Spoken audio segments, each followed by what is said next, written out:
Now call the September 25th, 2025 work session of the Riverton City Council to order at 6 p.m. Councilmember Carr has agreed to lead us in the Pledge of Allegiance, after which I will give us the invocation. Everyone, please rise.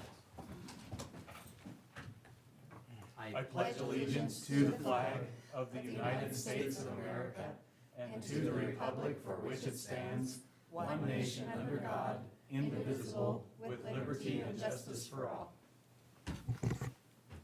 Heavenly Father, we're grateful for the opportunity we have to meet here together as a Riverton City Council. We ask that it please help us that as we meet, we can have guidance from Thee as to the best ways that we can serve our citizens and that we can ensure that our city is a great place to live. We're so grateful for the opportunity we have to live in this city, in this state, and in this country, for the freedoms we enjoy, and for the opportunities that we have here.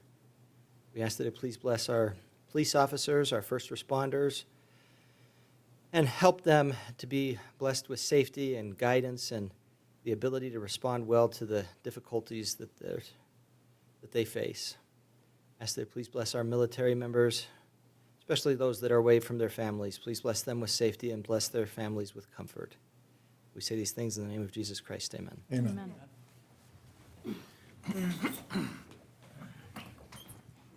So there was just like 10 seconds more of silence than I thought, and then I forgot who was doing what, and I started the pledge before Councilmember Carr, so.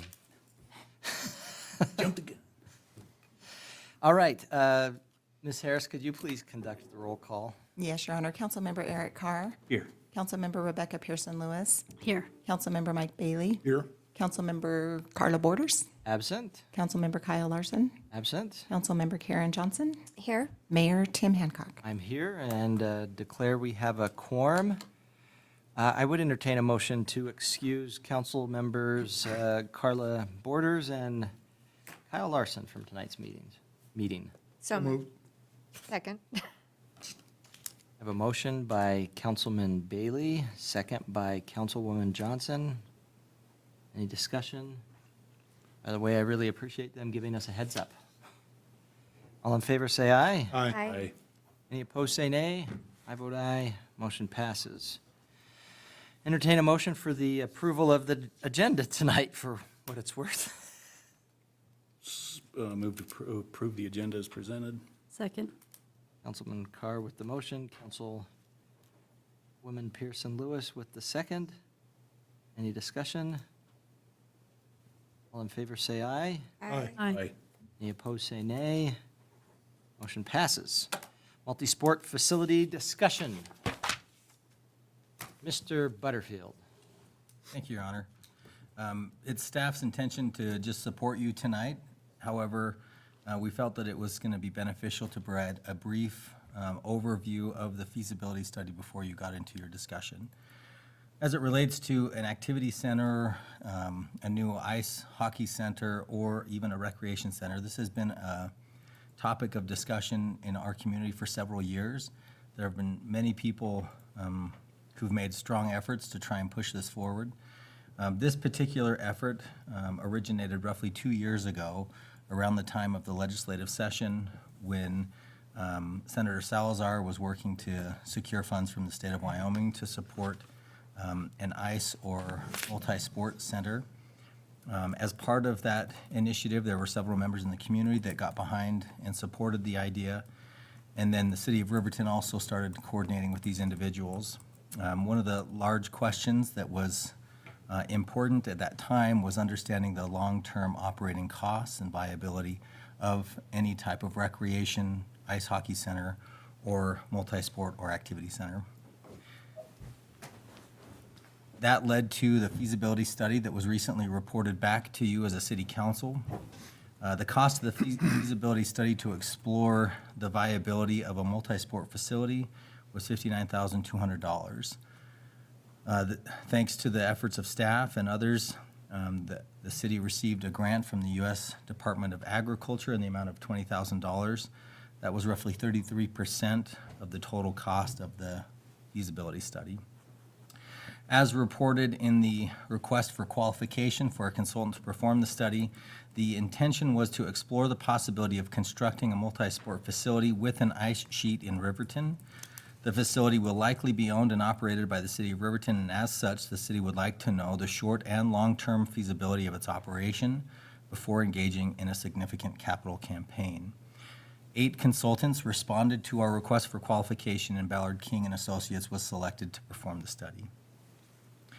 Ballard King had JLG Architects work with them as a sub-consultant. Ballard King was formed in 1992.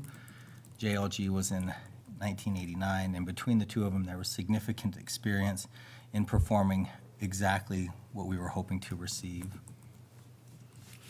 The feasibility study kicked off with a contract in January of 2025, and a final report was again provided to the council recently, and that report was published in June of 2025. The study had 5 key components: a market analysis. It also included a site visit from the consultants to meet with several focus groups. It also included an engagement survey of our community. From that, floor plans, programs, and cost estimates were established. An operations plan and a pro forma was established, and then also an economic impact analysis was also part of the study. I know I'm going through that quickly, but what I'd like to do at this time is for anyone watching at home or watching this recording later, we would hope that folks go to our website. There is an icon on the front page that says multi-sport facility, and that is where the feasibility study is published. There's not time tonight for staff to review the entire feasibility study, so I'm only hitting the high notes, but would like to ensure that folks know they can go to our website and they can review the feasibility study. Ultimately, from the citizen involvement, the feedback, and also staff engagement, a Riverton Activity Center was scoped. Basically, it was a right-sized facility to prioritize multiple uses in the space that was designed. Essentially, it was to accommodate a wide range of activities, users, and age groups rather than a specific sport or activity. 48,000 square feet was designed or programmed on 3 to 5 acres.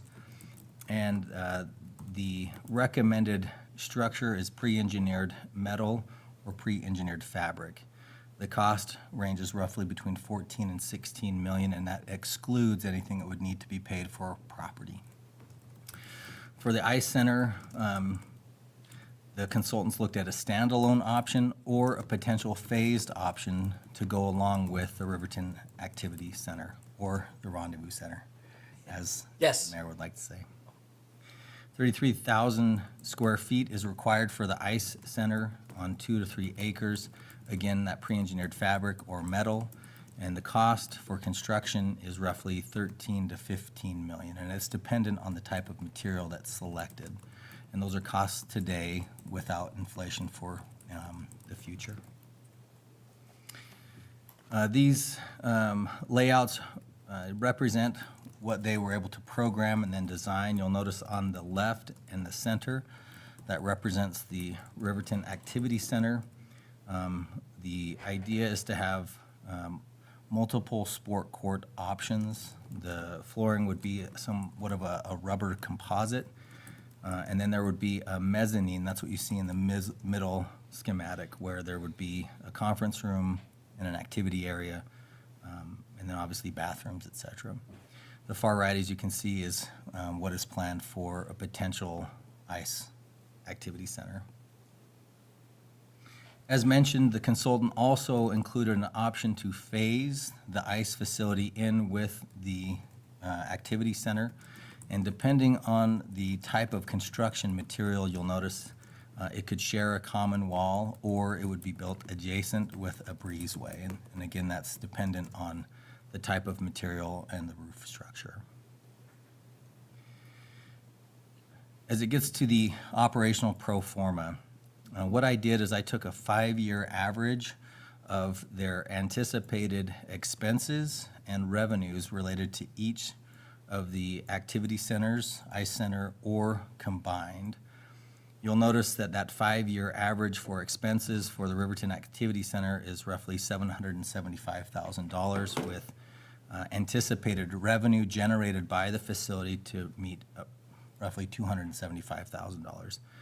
Therefore, leaving a difference that would have to be subsidized from somewhere of just about $500,000.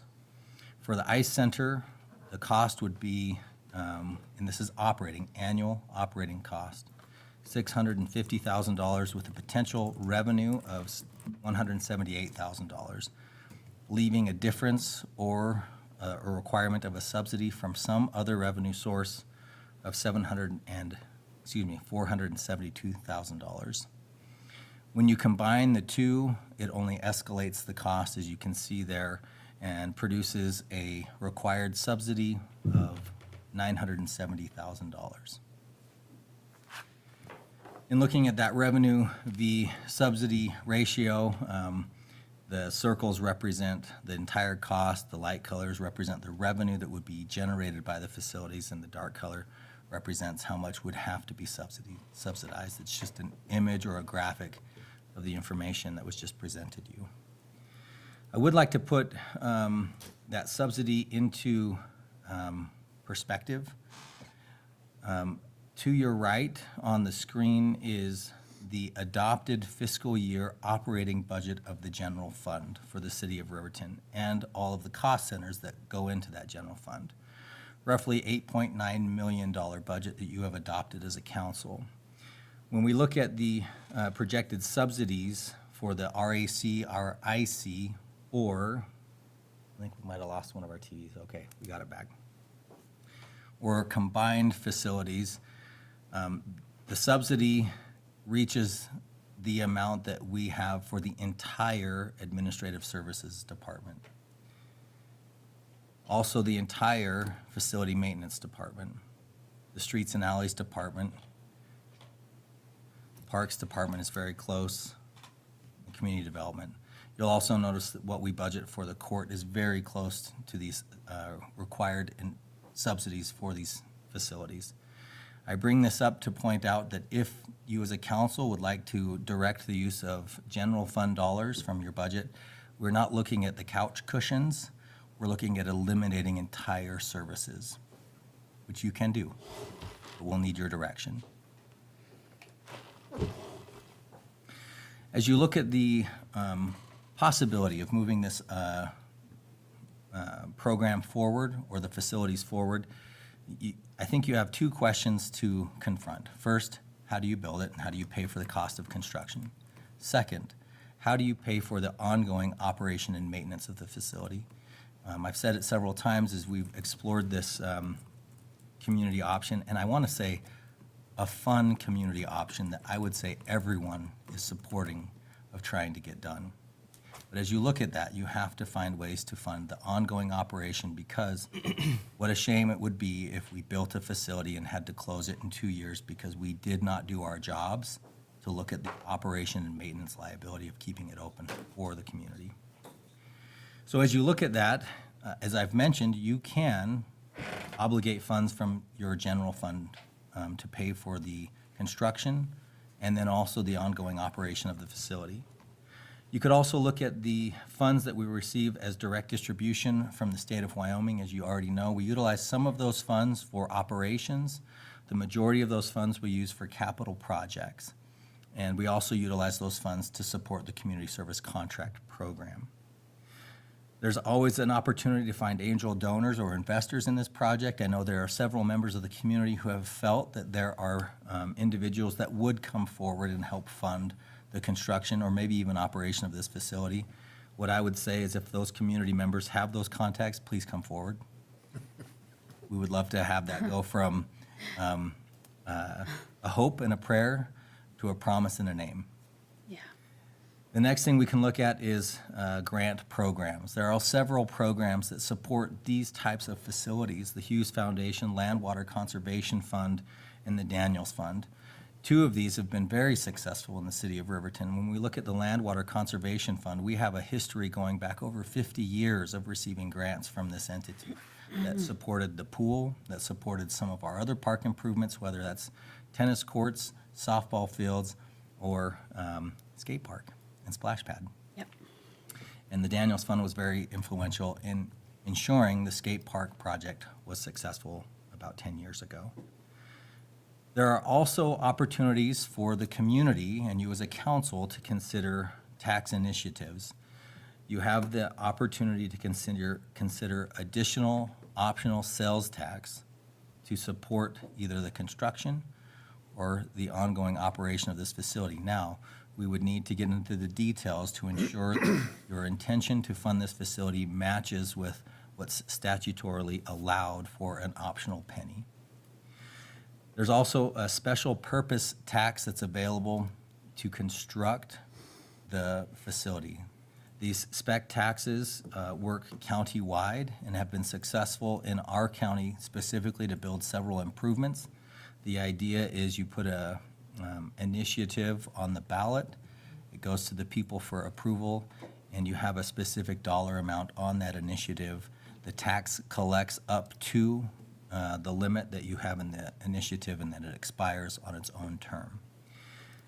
More recently, the legislature has allowed for municipalities to put forward spec taxes within their specific boundary. The City of Casper has had success in doing that, and they did it on the last ballot initiative where they proposed a number of projects specific to the needs of their community. Some of those projects passed, some of them did not pass, but they are moving forward with them. One point of information that relates to the municipal spec tax is that you are limited to 2 years for collection, unlike the countywide where you collect until you reach a certain limit. The other option is a property tax. You have the ability to work with the community to see if there is interest in creating a district that would have property tax power. You would have to estimate what would be generated from the mills allowed to be collected by that district, and then weigh whether or not it could cover some or all of the operating needs annually, or if you're wanting to use it for construction, whether it would do that. I would also note that there are 2 recreation districts that currently exist, one that is tied to Fremont County, and then one that is tied to Fremont County School District 25. Those rec districts obviously have a mission, and they have existed for some time, but maybe there's opportunity to speak with those respective districts to see if there's future collaboration possibilities and whether or not there are funds sufficient to meet their current missions along with this desired facility proposal. I know I ran through those options quickly. My goal was 10 minutes, and I'm kind of close to that. So with that, Your Honor, I would happily stand for any questions, but would then yield the floor, obviously, to you as a council to discuss this matter. Thank you. Any questions? One quick question if I can. Kyle, what is the total amount that we get before divvying it out for capital improvement projects? I know you said we use some for operations and then some goes to capital projects. What's the total amount that's given by the state for that? Your Honor, Council. Go ahead. For the direct distribution funds. Yeah. Please forgive me, I'm going to speak off the cuff, but I'll be close. We receive and have received in the last few fiscal years about $2 million in direct distribution allocation. Ms. Harris is pulling up our budget, so I know she'll be able to help provide more specific numbers. But I want to bring up that number varies year to year. We averaged about $1.3 million. Recently, we've received more because the legislature has appropriated more to us. But if Ms. Harris can bring that forward, I'd appreciate it. Thank you, Your Honor. We've budgeted for $2.1 million in supplemental funding this year. Of that $2.1 million, we've budgeted $1 million towards operations and then the remaining towards ongoing capital projects. So just so I'm clear, approximately 1.1 goes towards capital projects and 1 million goes towards operations. Correct. And Your Honor, I would also note, Councilwoman, that of the amount that was noted for capital, you also allocate to the community service contract fund from that. 240, correct? Which is about that one. Okay, any other questions? So, thank you very much, Mr. Butterfield. Very well done in terms of boiling it all down in something easily understood. When we first were talking about this, trying to figure out how this meeting could go, as always, it could go a lot of different directions, right? We could just sit here and parse out exactly what we should have for a rec center. We could talk about funding for a rec center. We could talk about all of that. But I think really the biggest question, and when you brought this up, Councilwoman Pearson Lewis, the biggest question really is, what is the city's role going forward? When the discussion started about the rec center, we had discussions with hockey and soccer as to who would run it. And part of what the idea was is if you had it be something that is run just by a single club or an organization that might just have it be closed or only open to certain people at certain times of the day, that's a little bit more difficult than for us to fund and kind of be able to contribute and participate in completely than if we were running it, right? The idea being, if this is something that you want the city to be whole hog into, kind of like we have been with the splash pad and stuff like that, having it be something that the city has a stake in and actually will be able to decide how it will be used going forward seems appropriate when you're talking about something where taxpayer funds could be used. If taxpayer funds are being used for something, but it's very limited in terms of the usage, people tend to have a hard time with that. They want it to be open to everyone. And so with the early discussions, the idea and what Mr. Butterfield has been operating under for the last little while throughout this conversation is, if this is something we're going to do, it makes the most sense from the city perspective that the city would run it, operate it, that sort of thing. The problem, though, becomes is we don't tend to have $500,000 sitting under couch cushions or $1 million sitting under couch cushions that we can use to subsidize it. And so from the very beginning, I've appreciated Mr. Butterfield's forward thinking in terms of, great, let's talk about how to fund it, but if we're going to do that, we need to think about how it's going to operate and how that's going to happen. So the question then becomes, what role do we want with this? Does this council, because some of this discussion was with the previous council, frankly, the newer members of the council outnumber the older right now, which is great, I mean, in terms of this meeting. So there might be a different idea in terms of what we want the city's role to be. There might be a different idea in terms of what we want to do going forward. One of the biggest things that I have seen some success with, not that I love the idea of creating a committee for every single thing we ever want to do, but we just recently established the Joint Committee on Funding Key Services with FCAG, and that has worked quite well, mainly because we let them have Kyle Butterfield as a member of that committee. And there's a lot of other good people too, but I'm just trying to say nice things about Kyle because he's in the room. But so to me, I think if we want to explore some different things that the city can do, it might be appropriate to establish a committee. One of the things that I could compare this to is 3 recent situations where we've had community members saying, hey, we want this. We have the splash pad, we have the skate park, and we have the hospital. Each of those have been what I would call grassroots. They're things that have come from citizens. Citizens have created a group that has lasted through until the project sees completion. We don't have that here. And to be frank, I miss it. I wish we did have it. I have not seen, the whole time since we've been talking about this, a citizen group step up and say, we want a rec center, we're going to establish ourselves as a 501c3 or something like that to be able to make this happen, start taking donations and start putting in work. I don't mean that as a criticism, but I am saying it puts us in a different position where rather than us responding to another group that's coming to us and saying, this is my plan, can you support me? We're kind of in a position where, do people want this? And I think they do, but if they do, why don't we have a group that's kind of been created to make it happen?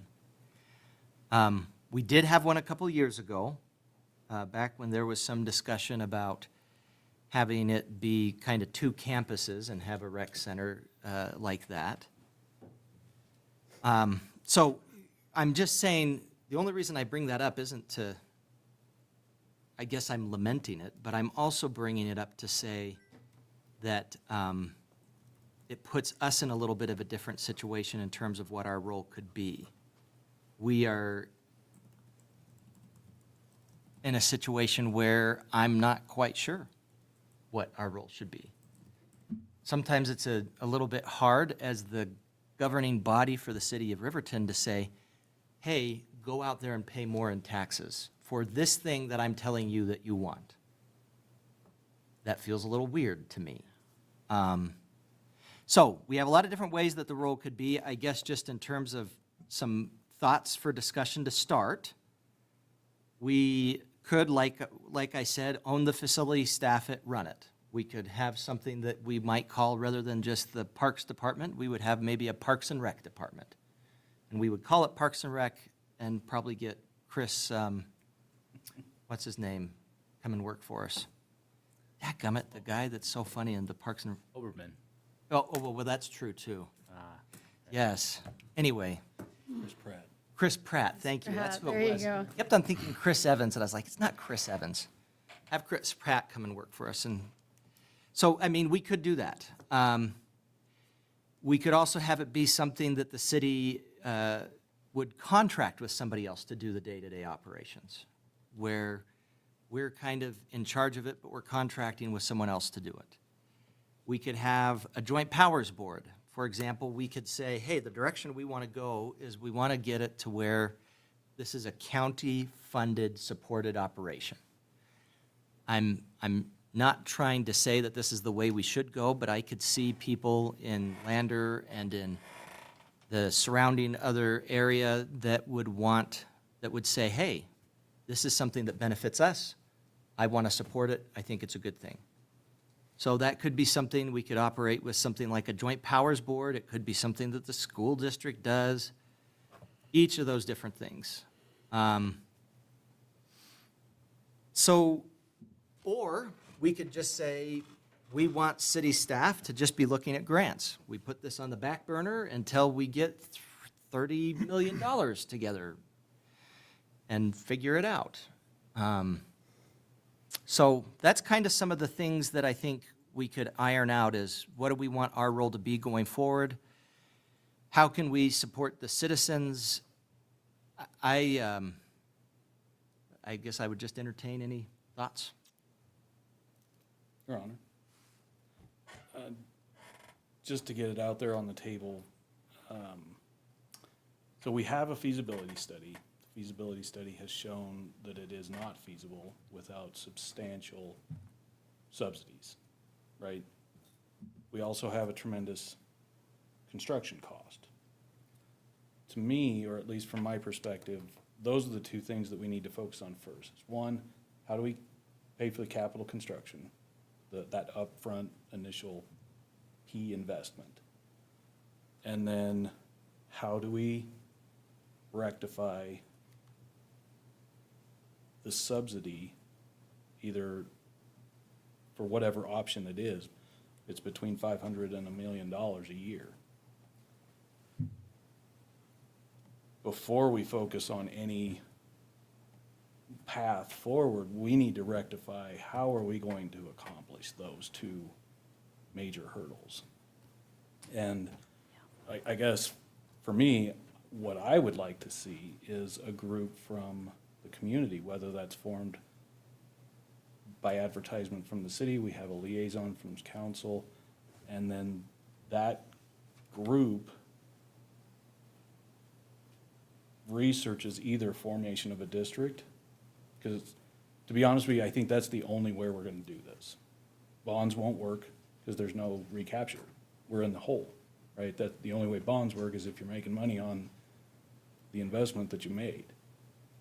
Tax increment financing's not gonna work because we're not improving enough property to increase that value of the property around it so we could keep that capital gain.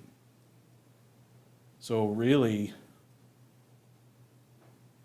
in my mind, the only way that we can do it is to form a district, tax ourselves. Now, whether that district is the city of Riverton or county-wide, that's to be determined. I doubt a county-wide tax initiative would probably be very popular because it's located in Riverton. But you never know, it might.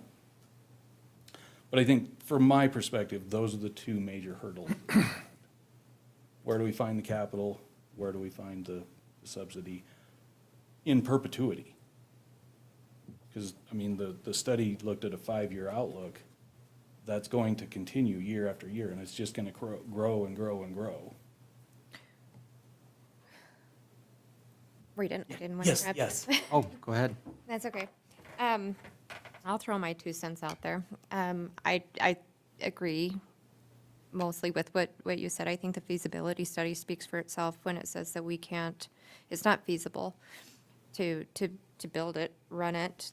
We don't have that kind of money laying around. I am not in favor or would be in favor of getting rid of any of our city departments. They're all very much needed.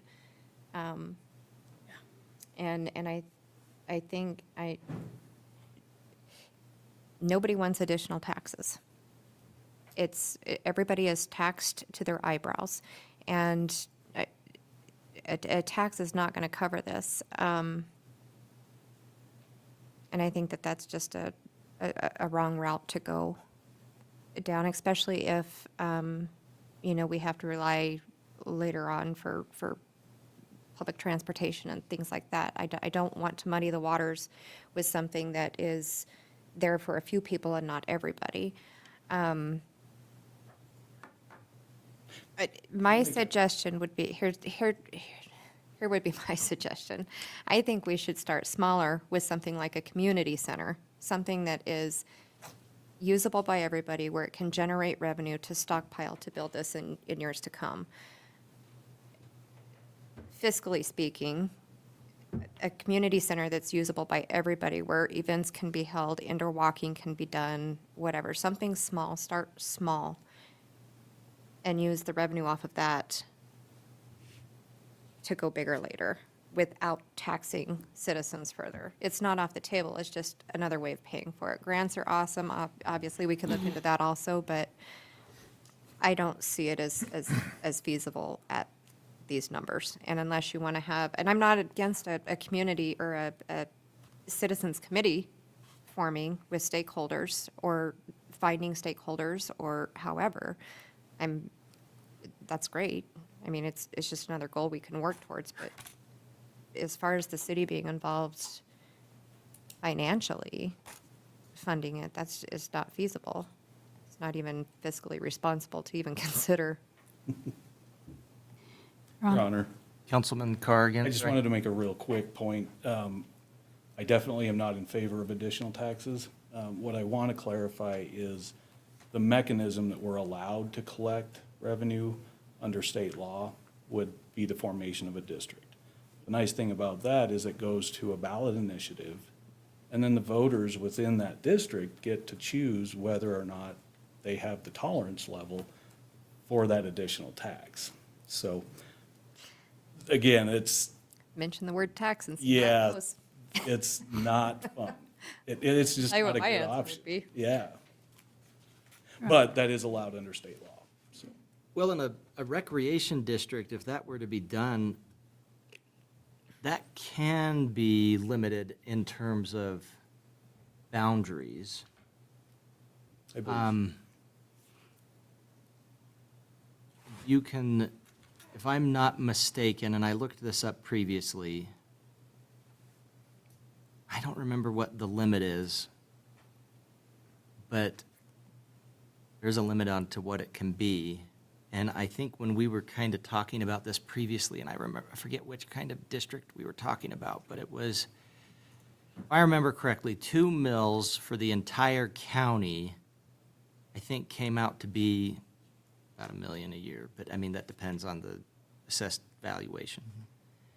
So depending on what that is, if it's just Riverton, it might not even raise enough to cover the ongoing operations. So, I mean, even if we did a recreation district, depending on how many mills you could get, depending on what Might you're not generate taxing, enough money. it might not even cover the $500,000, let alone the $1 million. That would be a conversation we'd need to have with the assessor to say, okay, you know, under state law, what would the maximum be? And then it goes to the voters. Yeah. And it would need to pass. I believe special districts only get 1 mil, isn't it? That's what I was kind of thinking. I think special districts only get 1 mil because of the rec board, the school district's rec board, I think it's only a 1 mil too. So that's hard. That might not be enough. I mean, and so if we said the county might not be wanting to do this, and this is where it gets really difficult for us as the city to say, hey, we need to be really pushing this, because then it's like, we want you as your overlords who know better than the regular citizen. I mean, that's the message people get. We want you to pay more in taxes for this recreation kind of center, which calling it a rec center is a bad idea. I mean, it'd be a multi-sport center. But You can't just expect manna to fall from heaven to That's pay true. for stuff either. I agree. The way governments generate revenue is taxes. Oh, I agree. And But- we're fees on water lines and all that, but I mean, we gotta be realistic too. Right. Right. No, I agree, and I'm not saying, and I don't have, I hate to disappoint Mr. Butterfield, I don't have the angel investor in my pocket. You? So, Your Honor, can I? Yeah, go ahead. First, Mr. Butterfield, I can't remember when we spoke earlier. What did you say about the building? What was your idea about the funds to come up with the 30 million to build? Yeah, thank you, Your Honor, Councilwoman. As we spoke previously, I think this is just my sentiment. Building it doesn't scare me as much as operating it. Options to build a facility like that could include coordination with the state of Wyoming, as we have previously seen with Senator Salazar. We also have opportunity to go after several of those grant opportunities, I would say, as mentioned. And then we were looking at the special taxes, special use taxes. Perfect. All right, so, Your Honor, here's my thoughts. I have several thoughts, but first of all, I hear, you know, when I was running for this position and after and all the time, the first thing that I hear, what I hear all the time is, why don't we have a rec center? Why don't we have a rec center, multi-sports facility? And then what's frustrating is that we don't have anybody, you know, we have a few people out here, but not many people here. I hope there's people watching, okay? Because the truth is, if you want it, come, you know, the field of dreams or whatever, you know, if you want it, build it, right? Build it and they will come. Build it and they will come, right? And then it'll get Come, built. So- maybe it'll get built. So here's the deal. As far as the taxes go, put that in the taxpayers' decision, you know, let them decide. Absolutely let them decide, make that decision. I'm not making it. I want them to make that decision. If they make that decision, then, and I can tell you it will not, if we spread that out, it's probably not going to be that much. If we, you know, that 0.5% tax that we did is like $7 a month a person, okay? And it brought in $4 million. Right? Am I right on that? Something like that, Mr. Butterfield? I can make stuff up, right? That's, Councilwoman, Your Honor, excuse me, Councilwoman, No, you're not far off. Our 1% optional tax brings in just about 2.5 a year. And then I would also bring forward, and please know that we'll need to verify these numbers, but I have been going back at some of the spreadsheets I had at the time of budget adoption for the valuations within the city of Riverton. If we assume about 100 million in valuations, and Councilwoman Johnson, you are correct as far as 1 mil being available for recreation district, that would bring in through the property tax of 1 mil with 100 million valuation, about $100,000. That does not take into account some of the discounts and reductions to property tax that were recently passed by the legislature. And keep in mind, property tax will be a midterm ballot initiative to further reduce property tax by another 25%. So it's a rough number you can use, but please don't use that as gospel truth. But it's not we a have big that number anyway. valuation, it's about 100,000. So what I want to say is this, like, how many times we're going to be here, how many times, it's up to us to try to make some of these decisions. Do I think it should be up to us to run it? Absolutely not. I absolutely do not think that. I think it's up to us to help push some of the, do you want a tax to do this?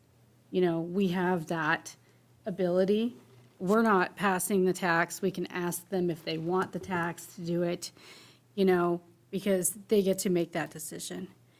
But I absolutely do think that the RREC should take that over. I mean, that's what they're there for. I think that most community centers have, in most towns, have somebody else that runs that. I do not think that that's our purview. I think that we can do this lovely study. We can see what works. We see that it's not going to work for us. It should work for somebody else. But we can help guide what's going to happen. I mean, we have these lovely numbers and statistics that show what will work. And now we should guide that to make it happen. If it's able to happen in a certain way, we can help the people make it happen in a certain way. And I mean, we sent the study out and we got more numbers than they said that they ever get on any other studies. What, Shows interest. We have interest. We have people that want it, okay? But also, we need to put that tax out to them. I'm not putting that on my shoulders, you know what I mean? They need to make that decision. The people need to make that decision, absolutely. And that's a very good point, is we could sit here all night and talk about theorizing whether people would be willing to pay a tax or not, or what they would be willing to pay for a tax. But the reality is the time that it matters is at the ballot box. So in terms of what our role would be, I agree. I think it would be saying, if this is what you want, this is the vehicle you can use to get it. Yeah. And I think when it comes down to it, $100,000 from the assessed value of Riverton, 1 mil, not going to cut it. So if you were, no, I will say I just looked it up because I remembered I had just barely, the assessed value for Fremont County is 696 million.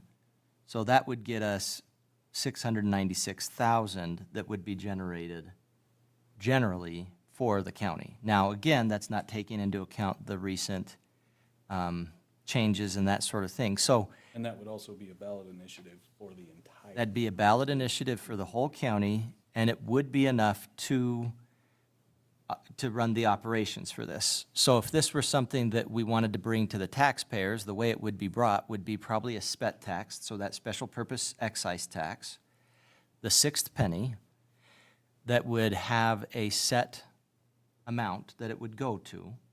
You could have the sixth penny just be for people in Riverton, or you could have it be for the whole county. But I don't think you're going to make enough from the people in Riverton in 2 years to pay for it. Yeah. So that's a difficult question. But if you're going to have a rec district to be running the operations and that sort of thing going forward, it'd probably make sense to have a countywide SPET tax for it.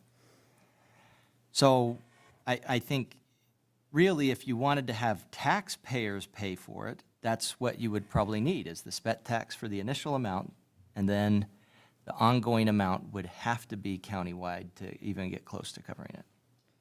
Your Honor. I'm just going to throw this out there.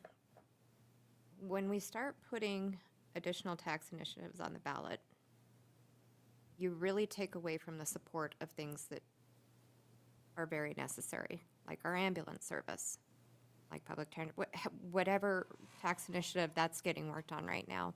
When people look at the ballot and they see, you want to tax me for roads, you want to tax me for public transportation, you want to tax me for a rec center, you want to tax me for this, it's going to be no all the way down the ballot. Not only do you lose support for the things that are necessary, but you are in turn losing support for the things that they want.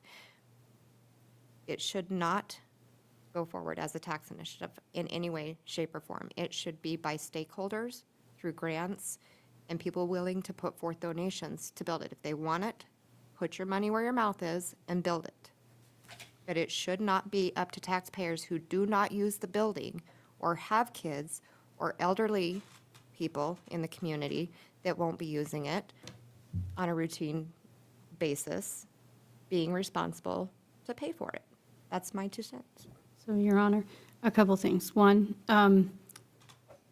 we can put this on a special tax that's not on the same ballot as those other things. So just so that it's not going at the same time. I just want to put that out there. And the second thing is, they can say no. That's the beautiful thing about choice. Your Honor. Well, and I think, though, the point that she's making, I think, is, and this is the same thing we've talked about previously with the idea of getting rid of the property tax and instead having a statewide higher amount for sales tax. The concern with that is if you have a statewide higher amount for sales tax, then you're less likely to have people vote for any extra sales tax. So in other words, you're putting at risk the penny for roads and anything else that you might have there. So, I mean, it's a good point. You're saying if you add more there, then you also run the risk of losing things like the Somewhat, penny. but Wyoming has the best tax system in the entire US, 50 states, and we pay the least of anybody. I mean, I really don't think there's complaints. There's really not a complaint.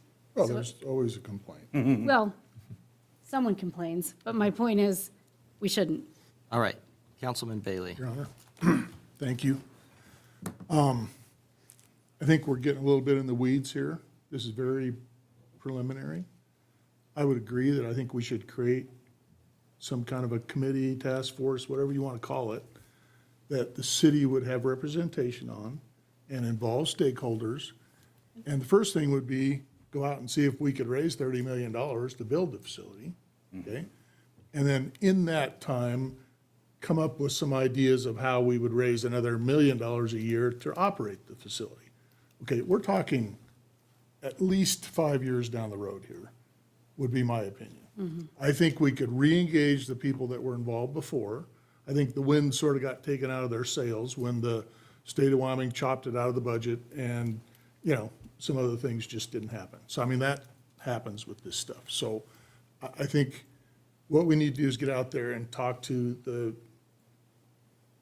hockey and soccer and baseball and, all of our recreation folks and get some ideas and get some people on the committee that can work forward and exercise all the little things that we're talking about here. Okay? And, I wish we could live in this utopian world where, everything just got paid for and nobody had to be taxed, but that's not where we live. This idea that we cannot pay any tax, but we're still gonna keep the roads fixed and keep the water and sewer operating and keep garbage being picked up and all, and it's like, it just can't happen, okay? All the city employees are just gonna work for free, and then they're gonna get free gas from me, and they're gonna get free groceries from somebody else. Well, that's not the world that we live in, okay? Do you give free gas on a specific? If, as long as I get all my stuff for I'll- free, I'll I'll come give down you there guys for all that. your stuff for free. Right? Because, well, I don't like being charged by Sinclair when I buy gas, but guess what? they got a refinery to run, and they got to buy crude oil, and the guy that sells them crude oil's got to pay for the crude oil. And so everybody has to pay for what they do, okay? And so I think we need to look into this thoroughly. First big hurdle is seeing if we can come up with $15 or $30 million. Second hurdle is how we're going to pay for operations.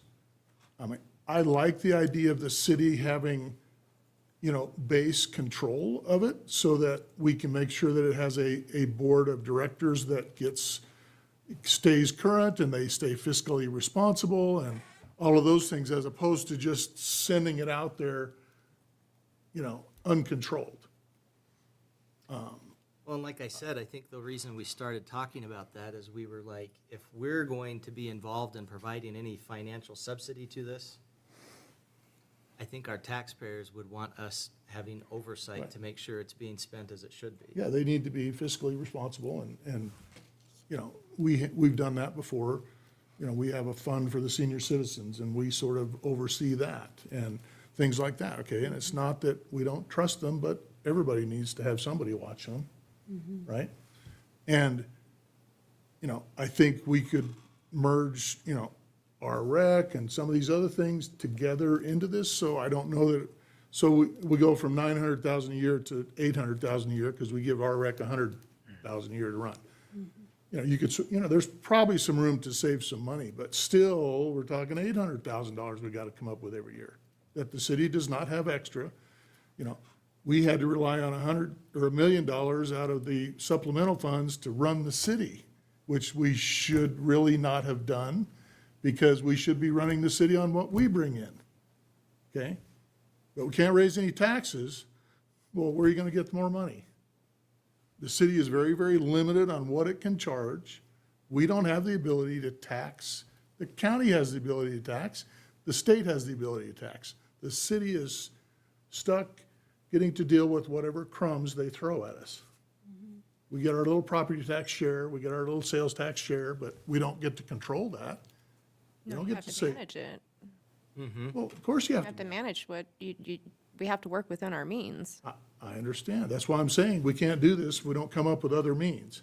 So there's only one way I know of, unless we can find, some rich guy that's just gonna give us $30 million and then give us a fund that will generate $1 million in interest every year, and then we don't have to worry about it. Well, I don't know that guy yet either, Kyle. I'll try to find him, but. Well, and I think in a perfect world, if this is something, so number one, in a perfect world, the city wouldn't have to be involved at all. This is something that could just from whole cloth be created by the citizens because they see a need, they fill a need. It was one of my favorite movies back in the day, Robots. Anyway, But, nobody Your here's Honor, seen it. the city being involved opens up far more grant opportunities than I if agree. they try to do it on their own. So I think. I agree. The city being involved can help the community by just being available as a entity that can help generate grant revenue. And it's huge. And that's true. So I think in a perfect world, we wouldn't be in that situation. And the issue that I think we face as elected officials is we get people coming to us all the time and saying, why don't we have a rec center? And I'm kind of like, well, I could ask the same thing of you, whoever's asking me. They're expensive, they're difficult. I think that it would be a boon to the city to have a multi-sport facility, a rec center, whatever it is. I do think that probably our biggest role right now is just to create a committee and say, we give them a specific charge, kind of like we've done with the committee we have now for the ambulance, which is you have this much time to look at it. We want you to look at all of these options and come to us with a proposal as what you think could work. Frankly, I like the idea that you had suggested, which is start small, make it bigger. Even if that's just a building that can be expanded on, that's just a place where people can walk. That's a great idea. Is it going to make enough money to grow bigger in a very much amount of, in a short amount of time? No, but In the meantime, can you be looking for grants and can you be looking for other opportunities and kind of save and add and that sort of thing? Yeah. Your Honor, I would say we could check with the city of Lander, and I would almost, I'd bet you a steak dinner that they don't generate enough revenue from the community center to even pay the operational costs of what it costs to operate. It's So probably I true. can't say that building a small one would generate any revenue to help us build a bigger one. Right. I might I be guess wrong. it could start to fill a need, though. It could start to show that this is something we're invested in and willing to put.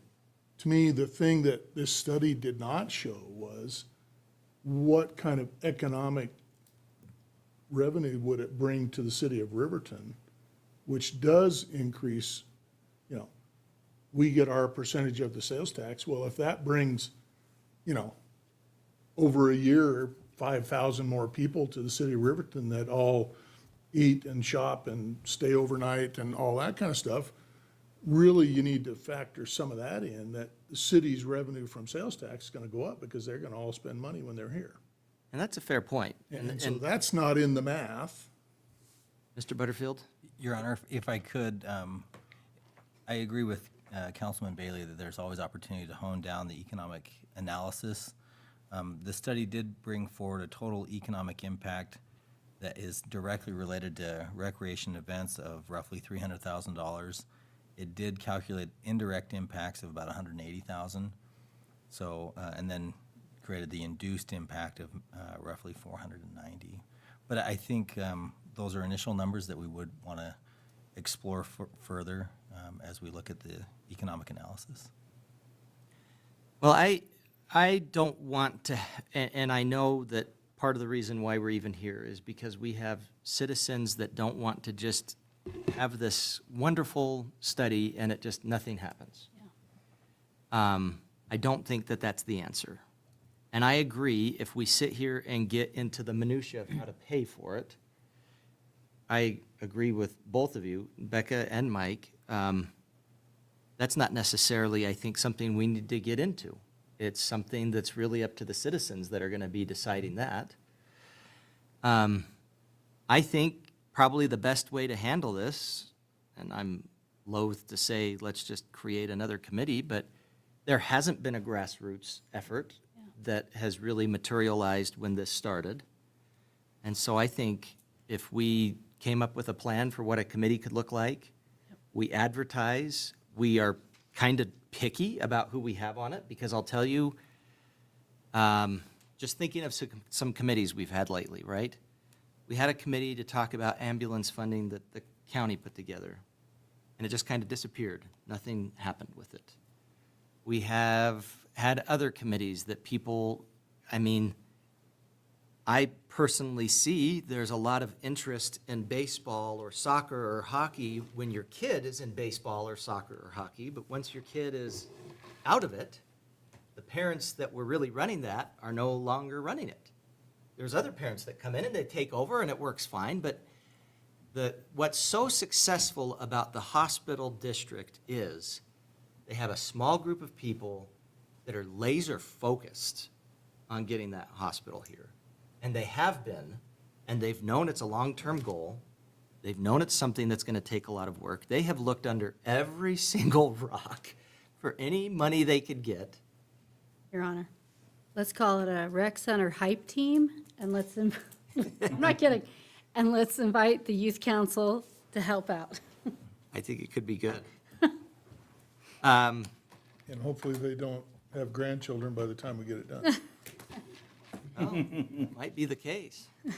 But I think, I love the idea of saying, start with, how can we fund this without tax dollars?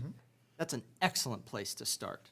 And starting with, what size can we have that's going to start us with this? So people can see we're not doing nothing, and just see where it goes. But I think we really want some dynamic people that can hype it up, and be willing to be in it for the long haul. Because we're not talking about like one-year terms. We're talking about, are you willing to work on this for the next decade? And something to keep in mind, when we talk about having, the organizations of hockey and soccer and baseball and all that stuff, all of those organizations go to 3 different locations every year for funding. They go they come to the city, they go for TAD funding, and they go to our recreation for funding. So financially speaking, they're not going to be able to put in financially to that. They can contribute, I guess, visiting wise or what they would like to see in it, but to rely on them as a financial source, No, and I don't think is feasible either. No, I agree. I'm just talking about having people that are willing to work from those organizations to put in labor to figure out funding options. Yeah, it'd be great to have their input. So I guess that would be my recommendation. If anything we can walk away from this with would be to say, let's get a committee together, let's get some dynamic people in it that are in it for the long haul, and start talking, to have them look at the details, so we're not sitting here, because we could sit here probably until midnight and talk about a lot of things and spin our wheels and not get anything done, because that's just possible. But I would think having a committee be able to do that would be great. You can come on up if you want.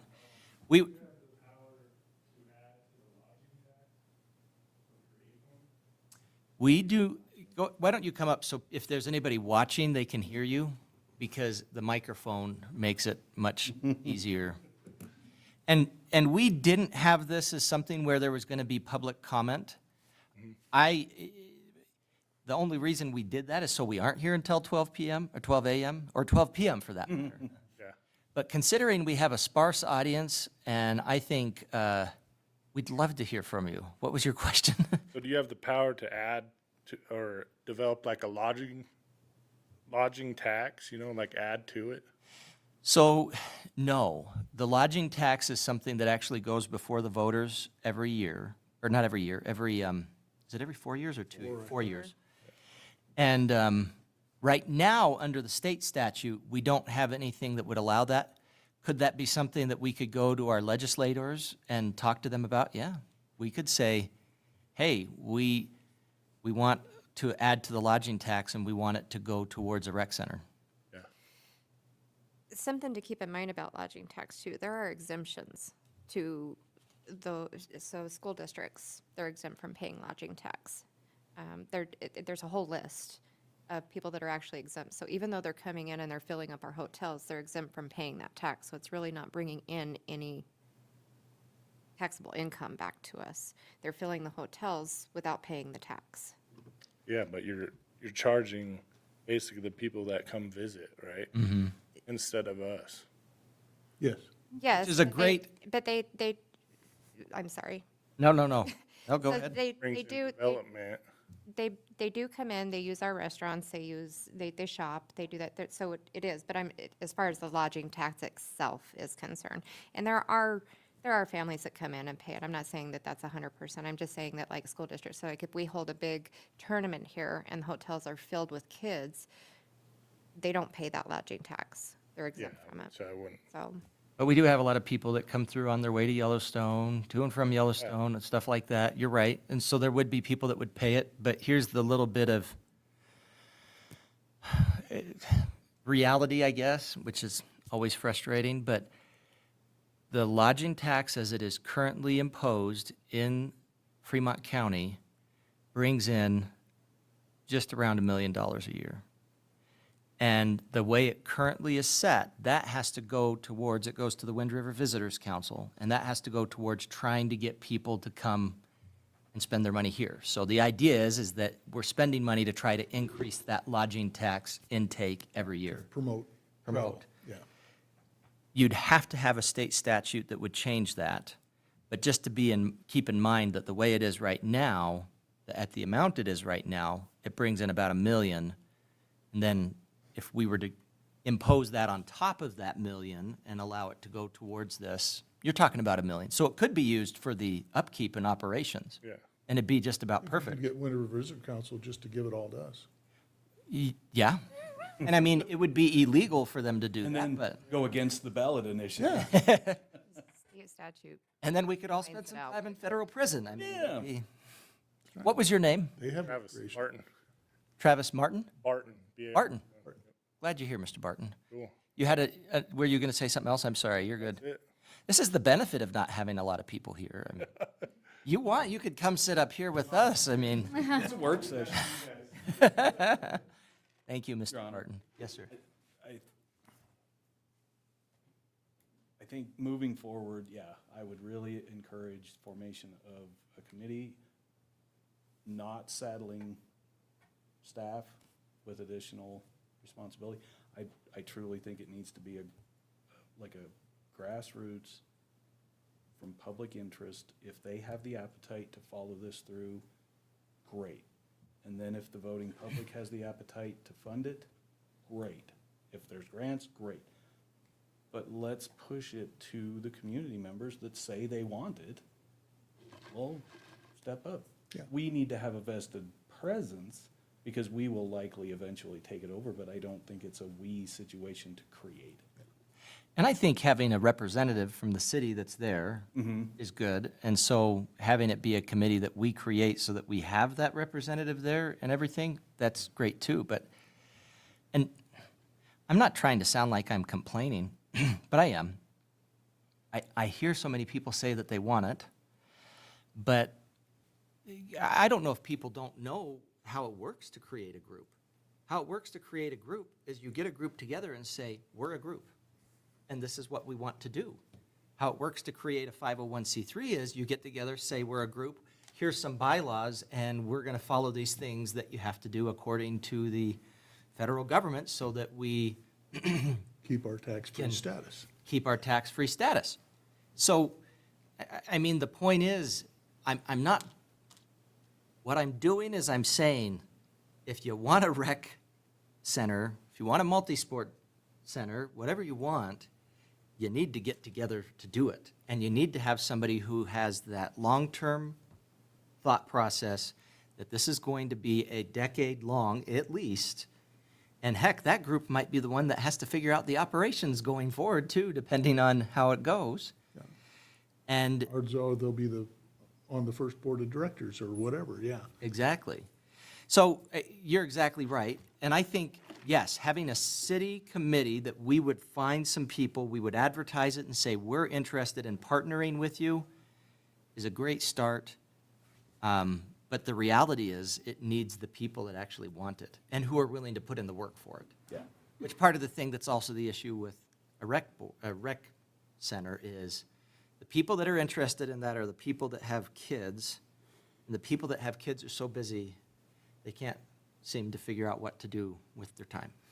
And their kids are wanting to be in every sport known under the sun, and you have to drive them here, there, and everywhere. And Your Honor. I only speak from experience. Me too. Just for the public's knowledge, when they were first talking about this, prior to Senator Salazar trying to get some funds from the state, in, handshake personal donations, they had an estimated $5 million that would be available to match, to match Daniel's fund had sort of said they would help support. So, that, the original thought was $15 million, and they were 2/3 of the way there at that point, and then, of course, got a little bit of the rug pulled out from under them, but I mean, so I agree with Rebecca, is that that's one of the main things that I ever get talked about is why don't we have this? And so I think there's a lot of public support for it. We'll see if it ever gets to the point where they support it enough to vote for a tax to pay for it, but we'll see. But I think we have to, exercise our options. I would strongly recommend we, create a committee. Okay? A little hesitantly, I would more than be willing to help on that. Oh, I already was, I mean, you kind of brought this up last year when we started talking about this. And so if we were going to have a member of the city council that was on it, I thought it was going to be the Mike Bailey Recreation Center. I'll reserve that for the guy that writes that great big check. That's right. But I will say it was good news, and I agree with you. There is money out there and finances out there that are willing to support this, and I think that's an excellent start. If there were a group that wanted to do this grassroots, separate and apart from any sort of City of Riverton committee, I will say, people may not know this, but the Depot Foundation, which started really as a way to keep the depot, as in the historical building, the depot, not the restaurant, but, which is in the same historical building, okay? But wanted to keep the depot from being demolished. So that's what started that, and this is a 501c3 that has partnered for many, many years with different organizations. So in terms of having an organization that can work with you to make sure that you have a holding place for funds as they're collected, that's a possibility. So, I mean, people sometimes get intimidated with that thought process of, oh, I want to create a group, but what does it look like? How do we do that? So I think the city being able to kind of start that process and see if people take off or see what happens, and I think that's the way to go. And I love the idea of starting with the idea of, let's see what funding is out there, through grants or otherwise. And I also agree, I don't think we need to have city staff focused on this so much, other than in a supportive level. So, but if that's kind of the consensus of the council, then I can come back. Maybe Mr. Butterfield, you and I can kind of put our heads together and kind of look at what that committee could look like, and we could come back and have that be voted on by the council, and then the council can tweak it as we are wont to do, which is all good, and say, hey, we want to do it a little different, and get it sorted out from there. Anything else? Your Honor, could I bring up another item that's not related to this, just briefly as a point of information? Sure. The council had previously approved event application and a fireworks permit to the high school for the cannon at the football games. Representatives of the high school came forward today saying they'd also like to have a little bit of a firework display when the team enters the field. We are having them fill out a application for that. The first opportunity that you'll have to hear that is at your October 7th meeting. However, there is a game between now and October 7th on October 1st. We've had the fire chief review this. Staff has reviewed it. Administratively, I plan to move forward to allow them to do that, and then they'll come forward on the 7th for approval for the whole application, because it will include every game. If there are any issues with that, obviously you're not taking a vote tonight, but you can let me know if there's consensus of concern for us to administratively let them move forward on the 1st. If not, we'll tell them no. Do we have anything, in terms of fireworks? Fireworks are only permitted July 4th, December 31st, certain hours. And then other than that, does our ordinance require council approval, or is it kind of left silent?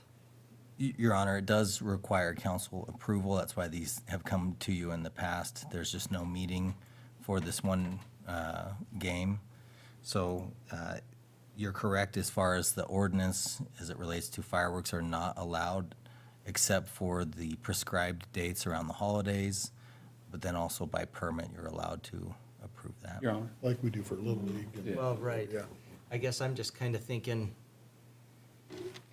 it almost feels like the better option would be to have like an emergency meeting and just have people join by phone and approve it, but it's not Can we have an the. emergency meeting right now? It's got to be advertised. Gotta be Well, we don't even have advertised. time to advertise it by the 1st. Quick question. We do. Councilman Carr. Close, huh? Kyle? And Your Honor, I'm so sorry. I said the 1st. I meant the 3rd. Third. That would be Friday the 3rd. Okay. Mr. Quick, Carr? quick question. Does it not fall under the purview of the originally approved firework permit because it wasn't detailed? They specifically said cannon fire.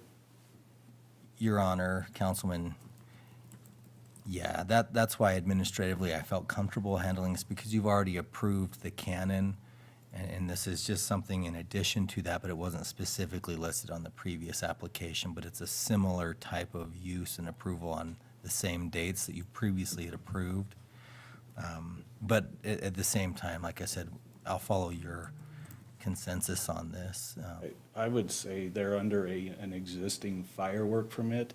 If they want to shoot off Sparklers. go ahead. 36-inch mortars or a cannon, or go ahead.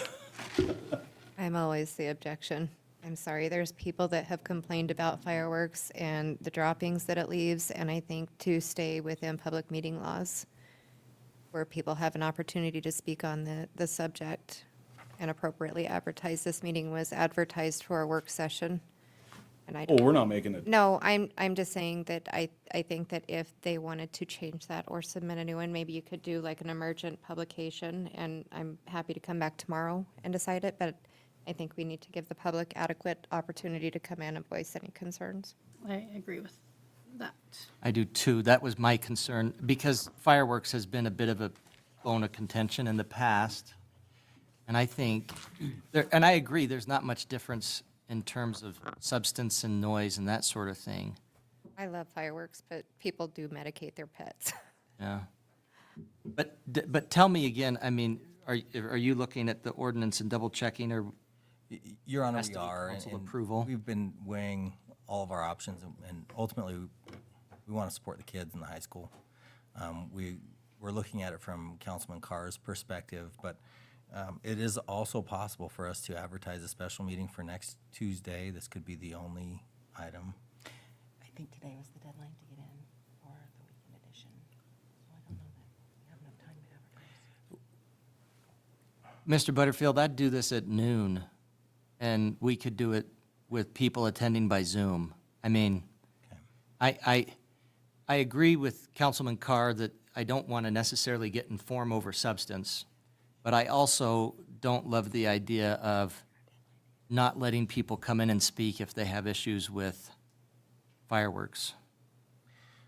So, Your Honor, one of the challenges we have is we have designated the Riverton Ranger as the publication of record. They only publish 2 times a week, and we've missed the time for publication. Thank you. I was Okay. hoping you'd pick that up. Bang. So if it's your consensus, we'll handle this via special meeting on Tuesday at noon? Is that what I heard? If that works, I will be out of town. I will do my best to be on the phone. sounds good. And then you'll have opportunity to formally act on that, and then still support the kids and meet that deadline for that game. I think that'll be good, and I think it sets a good example for the kids, too, that we want to make sure we're crossing our Ts and dotting our Is. Thank you, Your Honor. I appreciate you letting me bring that up. I know it wasn't on the agenda, but I was hoping to handle it as a point of information. And I hear your consensus. We'll get something advertised and something to Miss Elmquist Squire. Perfect. All right. Well, this has been, I think, a pretty good discussion. I'm glad we were able to keep it to close to an hour. If I'm right with the direction of the council, we'll come back with a proposal down the road, and we'll just get started with the committee rather than spinning our wheels. Good discussion, though. Appreciate it. Everybody had some very good perspectives that kind of changed the way I was feeling about it coming in here, so it's perfect. I would entertain a motion to adjourn. Motion to adjourn. Second. We have a motion from Councilman Carr, second by Councilwoman Pearson Lewis. All in favor, say aye. Aye.